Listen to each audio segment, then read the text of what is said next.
Mateus 6, versículo 5. Deixa eu trocar aqui trocar a questão da tradução, irmãos. Traduções diferentes, às vezes é a linguagem que modifica, tá? Mas o sentido ele permanece o mesmo.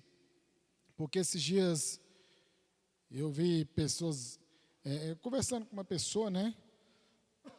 Diz que essas versões e tal, que criticando as versões, né? E as versões fazem justamente auxiliar e ajudar a nossa compreensão. Vamos lá. Quando vocês orarem, não sejam como os hipócritas, que gostam de orar em público nas sinagogas e nas esquinas, onde todos possam vê-los. Eu lhes digo a verdade. Eles não receberão outra recompensa além dessa. Mas quando orarem, cada um vá para seu quarto, feche a porta e ore a seu pai em segredo. Então seu pai, que observa em segredo, os recompensará. Versículo 7. Ao orar, não repita frases vazias sem parar, como fazem os gentios.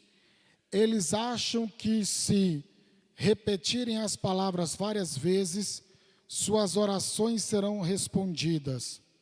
Não sejam como eles, pois seu Pai sabe exatamente do que vocês precisam, antes mesmo de pedirem. Portanto, orem da seguinte forma: Pai nosso que estás no céu, santificado seja o teu nome. Venha o teu reino, seja feita a tua vontade, assim na terra como no céu. Dá-nos hoje o pão para este dia, e perdoa as nossas dívidas, assim como perdoamos os nossos devedores. E não nos deixe cair em tentação, mas livra-nos do mal, pois teu é o reino, o poder e a glória para sempre. Amém. Amém? Então, nós estamos aqui, Jesus continua ensinando sobre o Sermão do Monte e continua ensinando como que é o verdadeiro ensino da palavra de Deus. Você vê que Jesus ele está sempre questionando a hipocrisia, a ostentação, o querer se aparecer, né? Os fariseus com aquela aparência de piedade, aquela aparência de religiosidade, querendo mostrar uma coisa que eles não eram. E Jesus ele vai trazendo a essência. A gente está desde o começo falando de essência, né? De sentido verdadeiro da palavra de Deus. Porque a hipocrisia, ela é algo muito sério. Porque a gente acaba, se formos hipócritas, acabamos exercendo um papel de uma coisa que não somos, né? E muitas vezes nos escondemos atrás de coisas que às vezes não é a palavra de Deus, que não é verdadeiramente a palavra de Deus. Então a hipocrisia, ela é muito criticada, porque a questão da hipocrisia, ela é como um ator de teatro na antiguidade que colocava uma máscara e representava um personagem.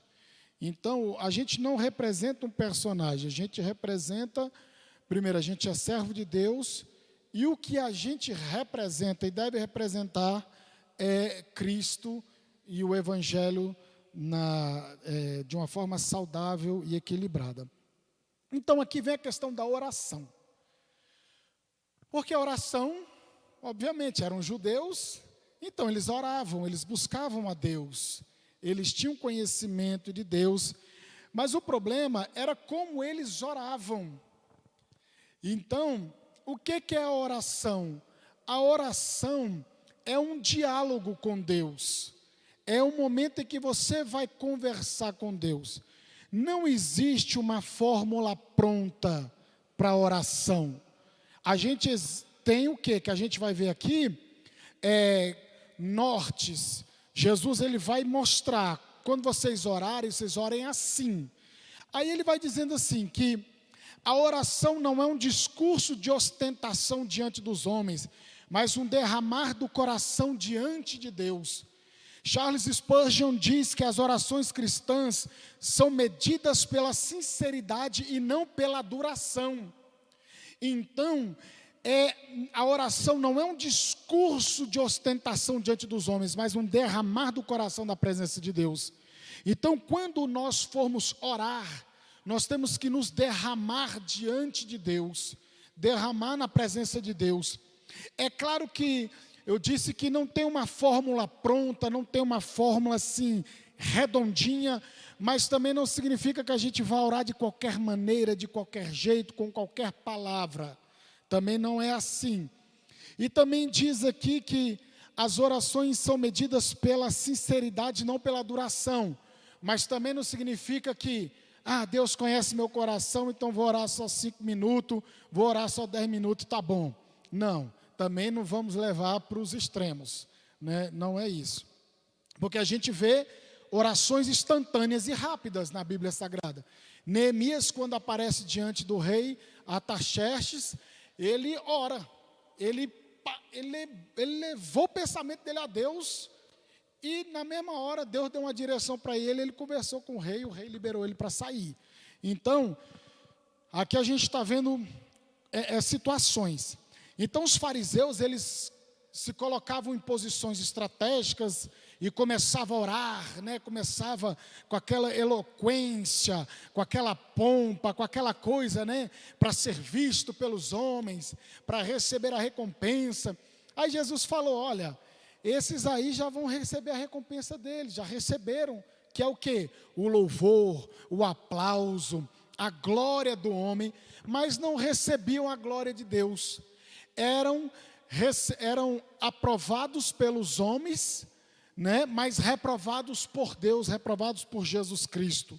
Os homens louvavam, exaltavam, elogiavam, mas Jesus reprovava. Então, aí Jesus agora vem tratar sobre a questão da oração. Como é que eles deveriam se portar na oração? Então, a oração é uma comunicação com Deus. Então ele fala assim, olha, quando vocês forem orar, não seja como os hipócritas que gostam de orar em público, nas sinagogas, nas esquinas. Agora é proibido orar em público? Não, não é. Não é proibido orar em público. Porque quando a gente faz a festa do real, a gente está fazendo um culto público, um culto ao ar livre. Quando você está fazendo uma cruzada, você está orando em público. Mas aqui é a motivação, é a forma como se dá que Jesus estava questionando, né? Porque a motivação e o propósito não era correto, não era saudável diante de Deus. E ele fala assim, olha, eu já digo para vocês uma coisa, eles não receberão outra recompensa além dessa. Que recompensa? A dos homens. Nossa, que oração bonita, que oração abençoada, que palavras bonitas, que palavra eloquente, né? Aí Jesus disse que os hipócritas, a única recompensa e elogio é aquele ali e acabou. Aí ele fala, mas quando orarem, vá para o seu quarto, feche a porta e ore a seu pai em segredo. Então seu pai que observa em segredo os recompensará. Então aqui fala do momento de intimidade, do momento à parte, a sós com Deus, em que você vai conversar e que Ele vai te ouvir, e que Ele te ouvindo lá no secreto, lá onde você, que muitas vezes ninguém nem te vê, Ele está te vendo, porque você está com uma sinceridade, você está com uma reverência diante dEle. Aí Ele secretamente, Ele vai te recompensar. E aquilo que foi feito em secreto, Ele recompensa e acaba muitas vezes se tornando público e notório, porque foi Deus que operou esse grande milagre. E aqui, ele vai dizendo que não usem de vãs repetições, não usem, ou seja, frases vazias sem parar. Então a gente vê algumas religiões que têm as suas orações prontas, e o que acontece? Jesus está dizendo, olha, não repita frases vazias sem parar como fazem os gentios. Ele está dizendo, eu quero uma comunicação sincera, eu sou um Deus presente, eu sou um Deus vivo, eu quero te ouvir realmente o que está no teu coração.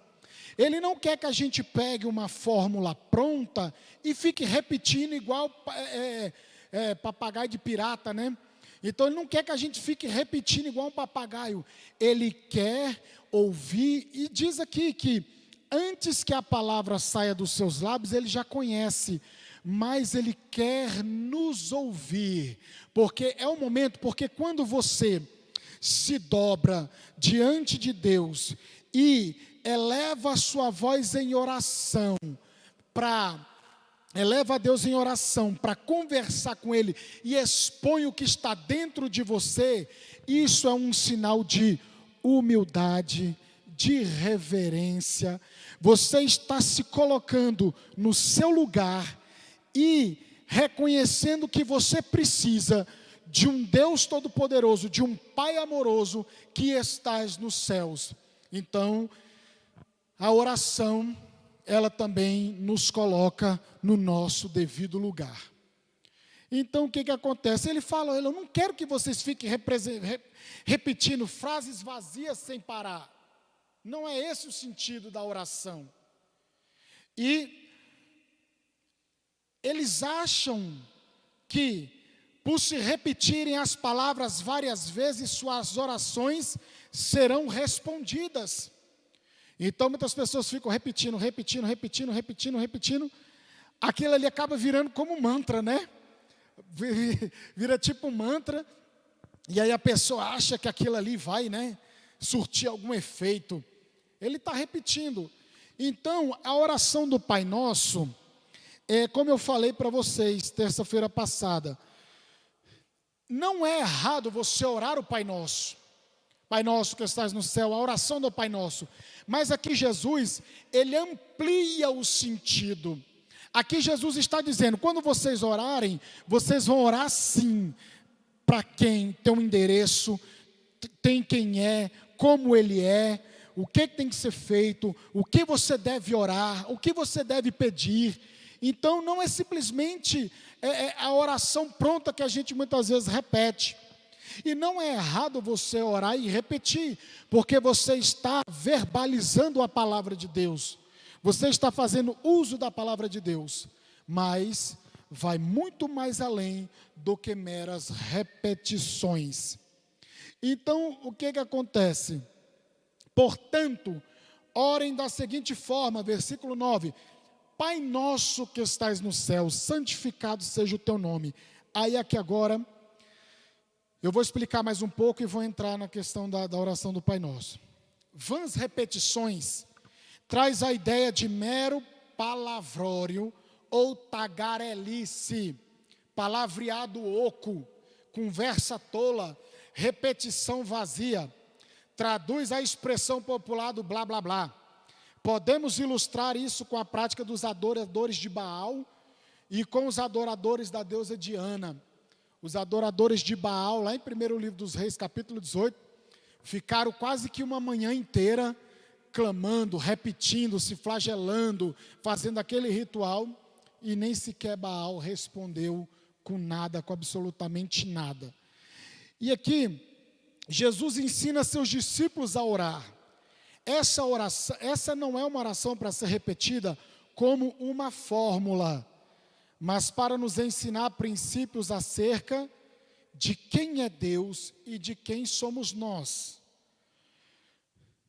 Tem um estudioso que diz, que ressalta que a oração do Pai Nosso consiste em 10 partes ou sentenças. Há uma declaração que diz respeito ao ser que oramos, Pai Nosso. Há 3 petições referentes ao nome de Deus, ao seu reino, à sua vontade. Há 4 petições a respeito de nossas necessidades diárias, nossos pecados, nossas debilidades e nossos perigos. Há uma declaração sobre os nossos sentimentos a respeito do próximo. Há uma atribuição final de louvor. Em todas essas partes da oração, somos ensinados a dizer nós ou nosso. Devemos nos lembrar das outras pessoas, tanto quanto de nós mesmos. Então você vê como é que Jesus fala? O povo trazendo a glória para si, pensando somente em si, os fariseus, né? E Jesus não. Temos que pensar em nós, no outro, não somente para nós, somente como egoístas, não, mas pensando sempre no outro, pensando sempre na coletividade. De acordo com Matthew Henry, a oração do Senhor, como toda oração, é uma carta enviada da terra ao céu. Nela consta a inscrição da carta, a pessoa a quem ela é dirigida, o nosso Pai, o endereço do destinatário, que é o céu, o seu conteúdo em várias mensagens que são petições, a conclusão, que teu é o reino e o selo da carta é o amém. E se você quiser, a data é hoje. Nessa oração aprendemos como se deve orar e sobre o que se deve orar. E aí começa assim: vocês orem assim, Pai Nosso. Primeiro de tudo, temos que saber a quem estamos nos dirigindo em oração, que nosso caso é nosso Pai Celestial. A filiação em Deus não se deu por vontade humana. João capítulo 1, versículo 11 ao 13. Quem pode ler para nós aí, João?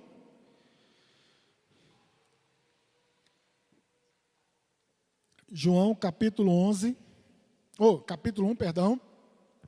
Versículo 11 ao 13. Fala da filiação. Gálatas capítulo 4, versículo do 4 ao 7 também fala sobre isso.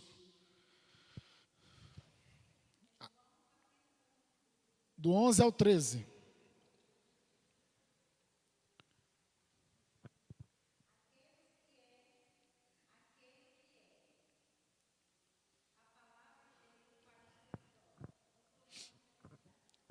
É o capítulo 1, versículo 11 até o 13.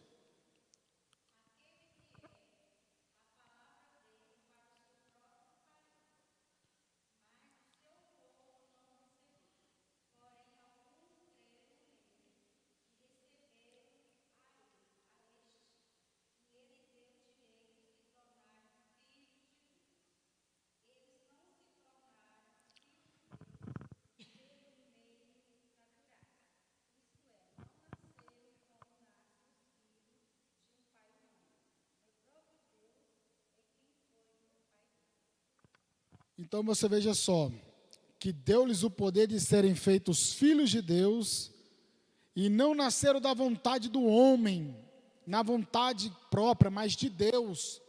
Então, através de Jesus Cristo, nos tornamos filhos de Deus. Fora de Cristo, as pessoas são criação, são criadas por Deus, mas filiação, filhos, somente os que se arrependeram e creram no nome de Jesus Cristo e que nasceram, não do sangue, não da vontade do homem, mas de Deus. Gálatas capítulo 4, do versículo 4 ao 7 diz assim: mas, vindo a plenitude dos tempos, Deus enviou o seu Filho, nascido de mulher, nascido sob a lei, para remir os que estavam debaixo da lei, a fim de recebermos a adoção de filhos. Em Jesus Cristo fomos adotados, mas a adoção, ela nos coloca no mesmo nível dos filhos legítimos que são Israel. Israel, nós fomos enxertados, fomos adotados como filhos, e somos filhos legítimos, nos tornamos filhos com todas as prerrogativas, com todos os direitos e deveres de filho. Para remir os que estavam debaixo da lei, a fim de recebermos a adoção de filho. E porque sois filhos, Deus enviou aos vossos corações o Espírito de Deus, o Espírito do seu Filho, que clama, Abba, Pai. Assim que já não és mais servo, mas filho, e se és filho, és também herdeiro de Deus por Cristo. Então, começa dizendo, Pai nosso. A gente se direciona a Deus como nosso Pai. Somos filhos, agora podemos gentilmente clamar, Abba, Pai, que é a palavra Abba, é uma expressão de carinho, de intimidade com Deus. Então hoje, nós não somos mais filhos da ira, filhos do diabo. Não, hoje nós somos o quê? Através de Jesus, somos filhos de Deus. Então podemos dizer, Pai nosso. Mas aonde que está esse Pai? Onde que Ele está? Que estás nos céus. É esse o endereço de onde Ele reside. Dizem que são 3 céus, e Deus habita no 3º céu. Tem o cosmos que a gente vê, o céu, tem os planetas e tem outro acima que, baseado em que a gente fala isso? Segundo aos Coríntios capítulo 12, o apóstolo Paulo diz, aconteceu um negócio com uma pessoa, não sei se foi nesse corpo ou fora desse corpo, mas ele foi levado até o 3º céu, e lá, esse homem, ele estava falando dele, esse homem viu e ouviu coisas que são maravilhosas e que ao homem não é lícito ouvir, não é lícito transmitir, não é lícito, ou seja, é uma coisa gloriosa, uma coisa sensacional. Então ele fala que foi até o 3º céu, o local de habitação. Alguns estudos judaicos, aquelas coisas, dizem que são 7 céus e tal, mas a gente acredita em 3 céus, e baseado naquilo que Paulo falou. Oi? Diga.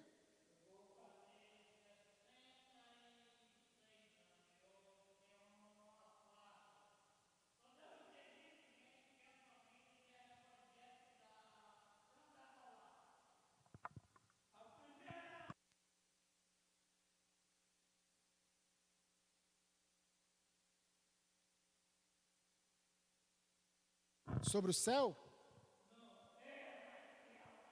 O Pai Nosso?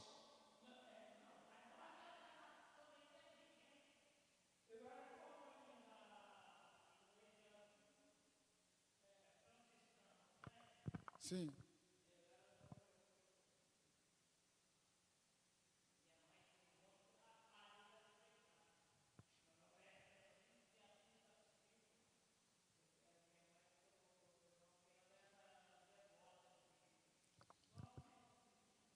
Amém. Amém. Vamos continuar estudando aqui, que Deus vai te abençoar com essa palavra. Aí, Pai nosso que estás nos céus, devemos nos dirigir a Deus como nosso Pai que estás no céu, sendo que este não pode conter sua grandeza e majestade. Portanto, nossa conversa com Ele em oração deve ser espiritual. O céu está no alto, por isso na oração devemos ser erguidos acima do mundo, elevando os nossos corações. O céu é um lugar de pureza. Este lugar é o firmamento do seu poder, seu trono. O Senhor tem estabelecido o seu trono nos céus e o seu reino domina sobre tudo. Salmo 103, verso 19, que eu acabei de ler. O Senhor tem estabelecido o seu trono nos céus, e o seu reino domina sobre tudo. Então, nós temos que, por isso que no começo a gente falou, que nós temos que rasgar o nosso coração, ou seja, no sinal de humilhação diante de Deus, nos dirigir a Ele, para que a gente seja transportado, para que a nossa oração, ela possa passar, como a gente diz, do teto, e ela possa entrar na presença de Deus, que está nos céus, ou seja, no seu santo monte, no seu lugar de habitação. Então, através das nossas orações, nos transportamos para a presença do Senhor, local onde professamos estar indo. Salmos 33, verso 13 e 14, olha o que diz: o Senhor olha desde os céus e está vendo a todos os filhos dos homens, do lugar da sua habitação, contempla todos os moradores da terra. Então, o que acontece? Através das nossas orações, transportamos-nos para a presença do Senhor. Hebreus capítulo 4, vamos ler lá, não está aqui no estudo, mas Hebreus 4, 6 é muito interessante. 4, 16. Saúde. Hebreus 4, 16.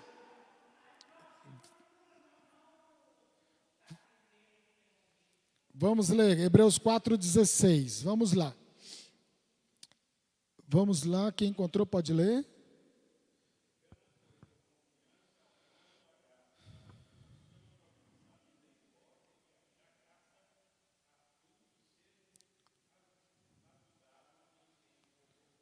Então a gente tem essa certeza, que Deus está nos céus, do seu trono, e olha sobre todos. E aí que o irmão Gaspar leu, que fala, aproximemo-nos com toda a confiança ao trono da graça. Então, através da oração, nós temos que orar. Eu estava conversando com um pastor amigo meu lá de Goiânia, e ele falou, se abrindo um parênteses aqui, ele falou uma coisa interessante. É que muitas vezes a gente ganha oportunidade, aí ele fala assim, tem uns irmãos que ganham oportunidade e só ficam olhando para o sapato, no sentido assim, que só fica olhando para baixo, aquela coisa. Ele fala, irmãos, quando você pegar o microfone, faça uma oração fervorosa, encorpe a sua voz e ore com vontade, com firmeza, Aqui tem gente que pega o microfone e fica, você quer, sabe? Não, pega o microfone, fale com firmeza, não fique, porque eu não sou isso, eu não sei isso. Não, pegue e fale aquilo que você sabe, não deixe transparecer para o outro seu nervosismo, sua insegurança. Não, você pegue e fale com convicção, com certeza, porque é o que a palavra está dizendo, chegue com confiança. Então muitas vezes a gente vai orar, Senhor, não sei se o Senhor tem.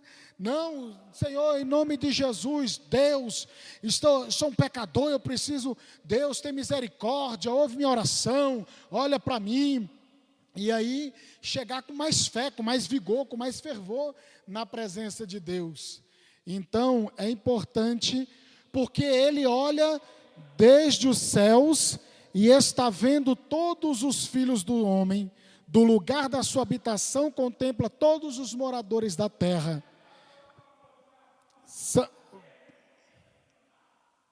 Amém, amém. Amém. Segura um pouquinho aí, para a gente continuar aqui. Segura um pouquinho. O senhor está animado, é benção, é benção. O senhor está animado, é benção. Glória a Deus. Mas segura um pouco aí. Vamos lá.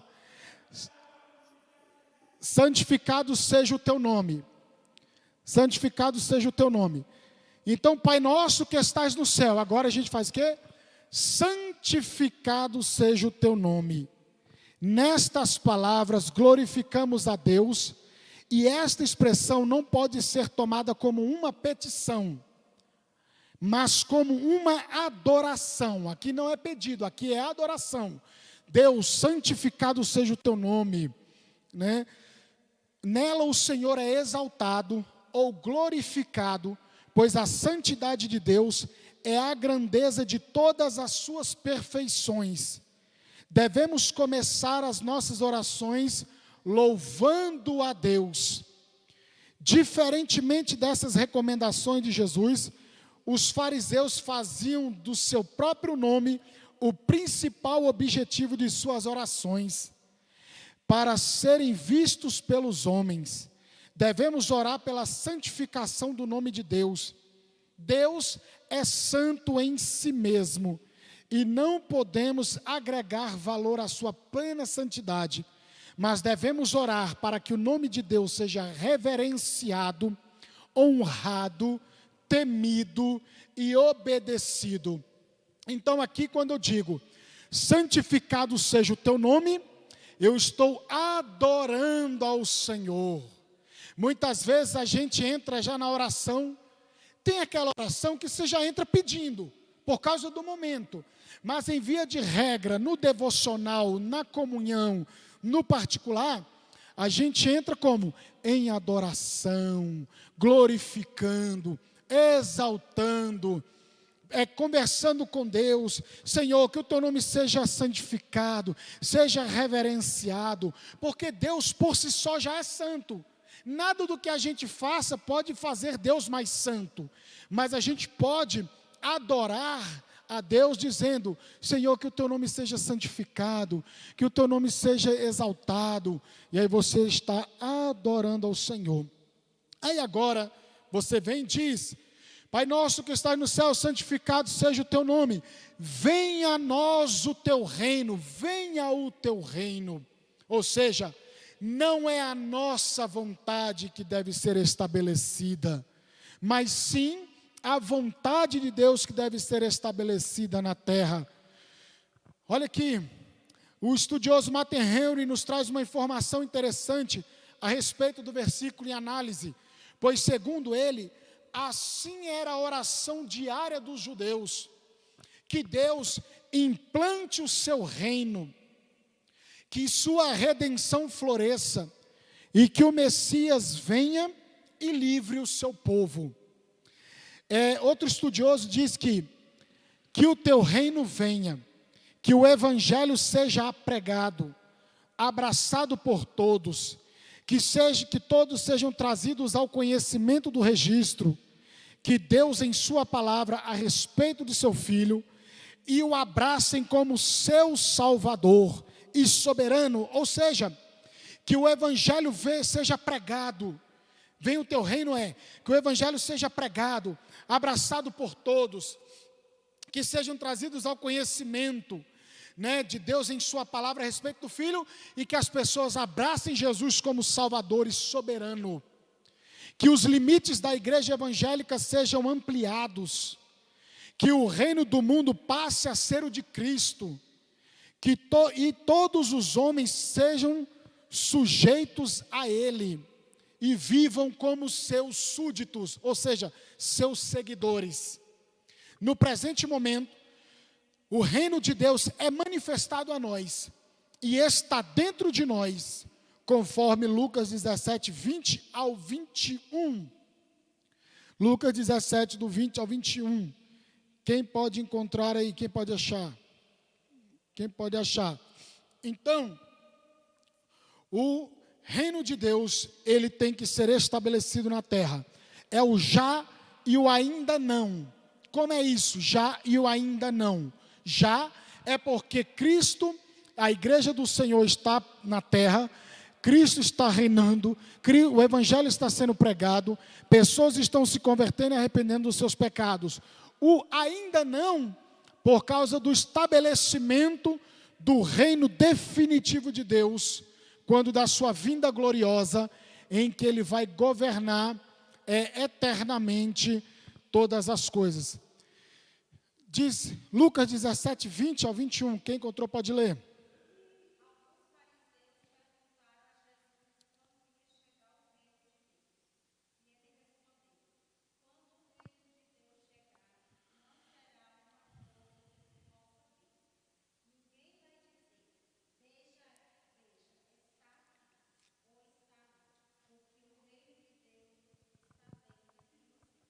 Então, o reino de Deus está entre vós. O Espírito de Deus habita no crente, no salvo em Cristo. Cristo está operando através da sua igreja na terra. O reino será completamente estabelecido quando todo o mal for destruído e Deus designar o novo céu e nova terra.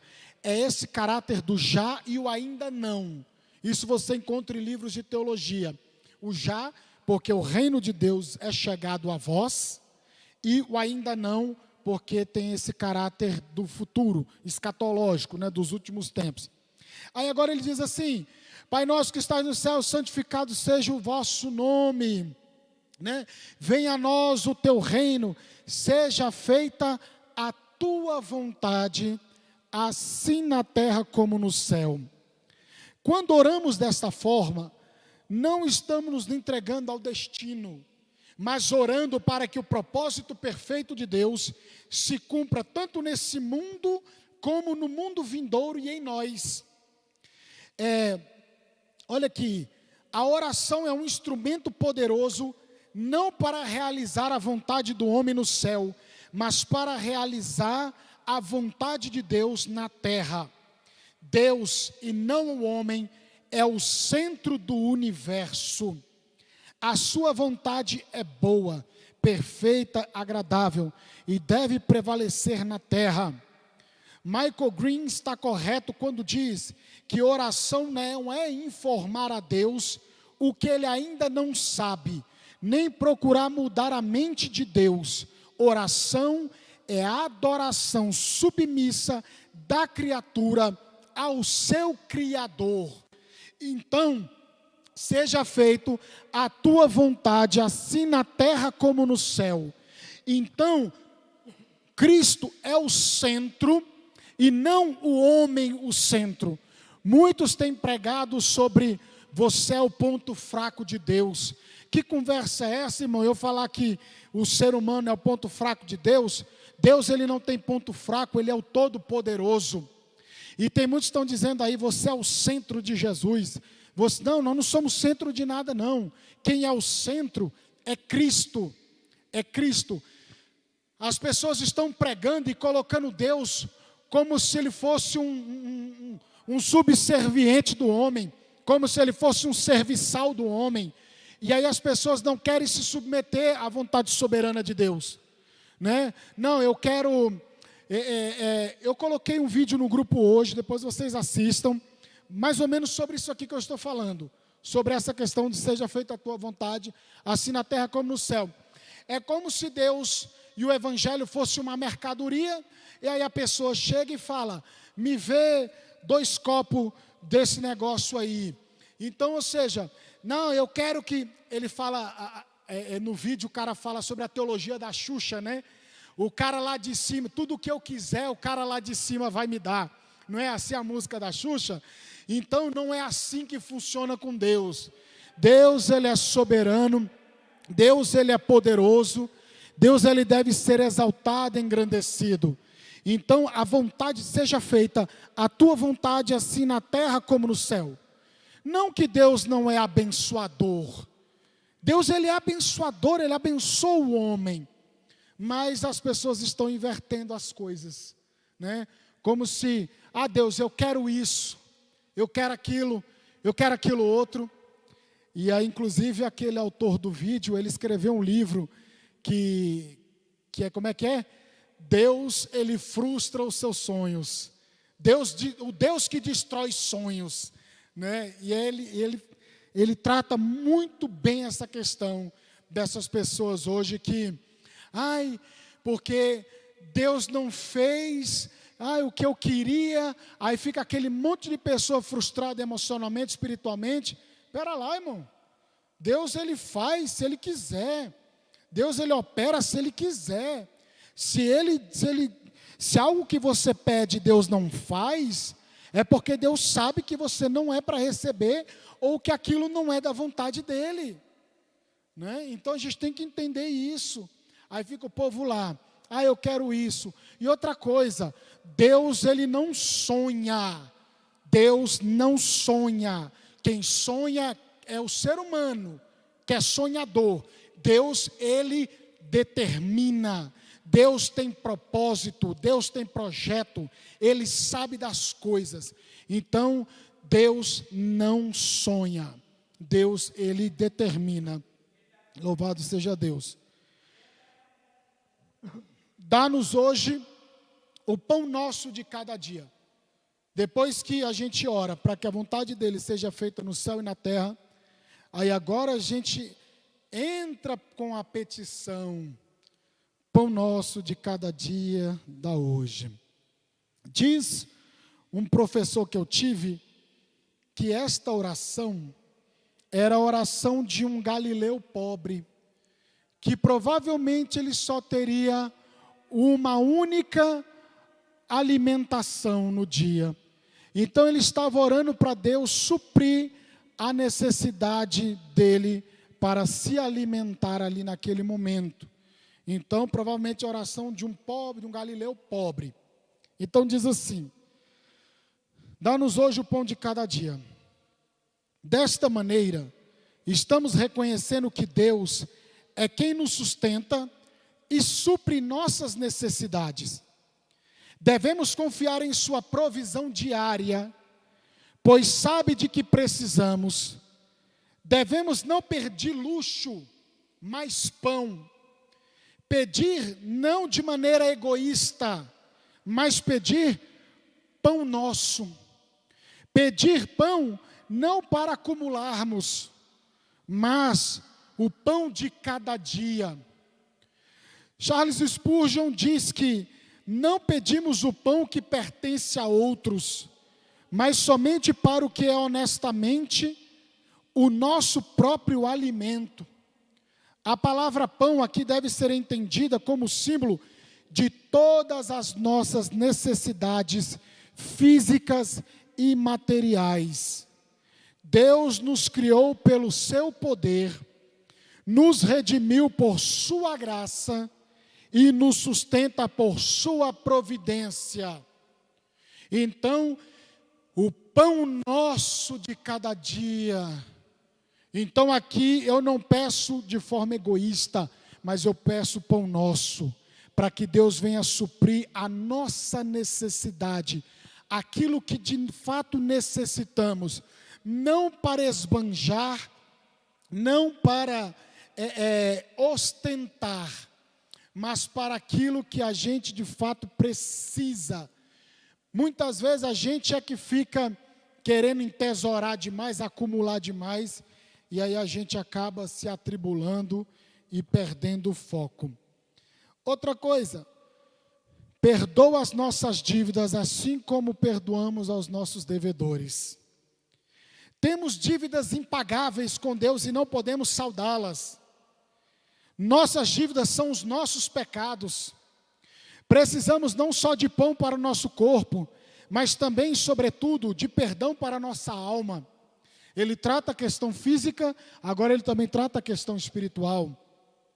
Riqueza material sem perdão espiritual é consumada miséria.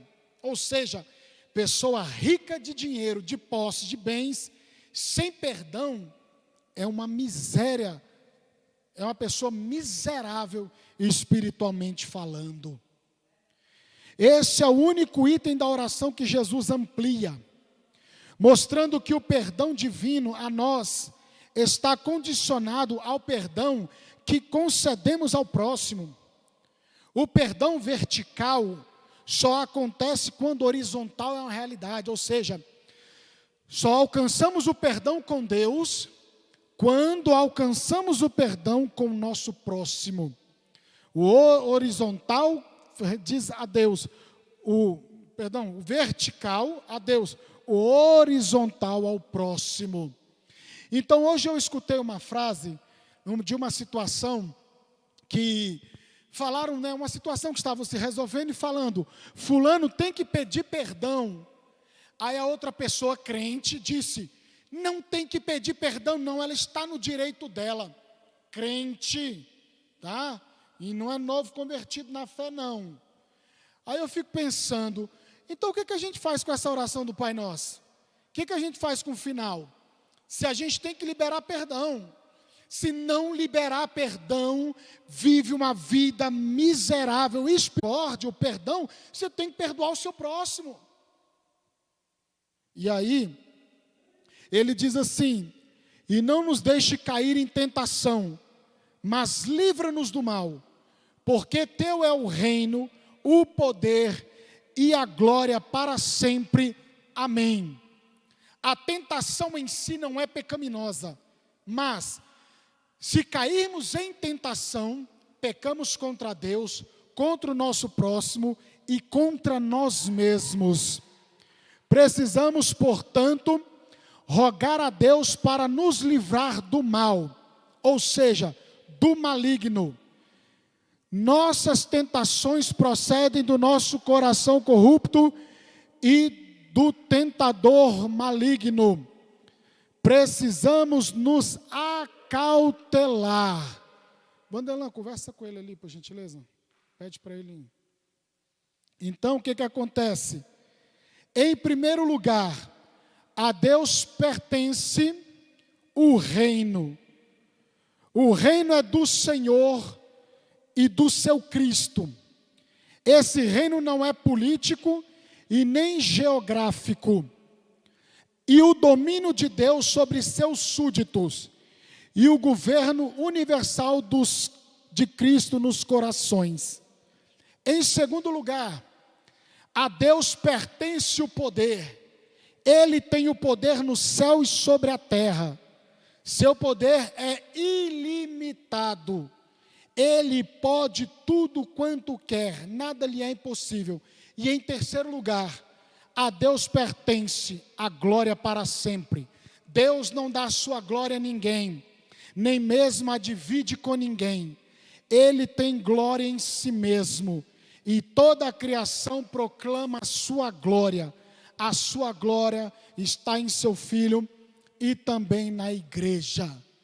Viram o tanto que a oração do Pai Nosso tem para nos oferecer, do que meras repetições? Você está vendo como Jesus está dizendo? Olha, ore para o seu Pai que está no céu, adore a Ele dizendo que o nome dEle é santo, faça uma oração reconhecendo que você necessita da provisão diária, que você precisa dEle, faça uma oração dizendo que você precisa que Ele perdoe, para que eu venha perdoar. Então, você está vendo que a oração, ela é ampla, ela é poderosa, porque a Deus pertence o poder, o reino, a glória, tudo pertence ao Senhor. Deus é o Todo-Poderoso, que nos livra de todo mal e de toda tentação, e que repreende, em nome de Jesus, toda ação do inimigo contra nós.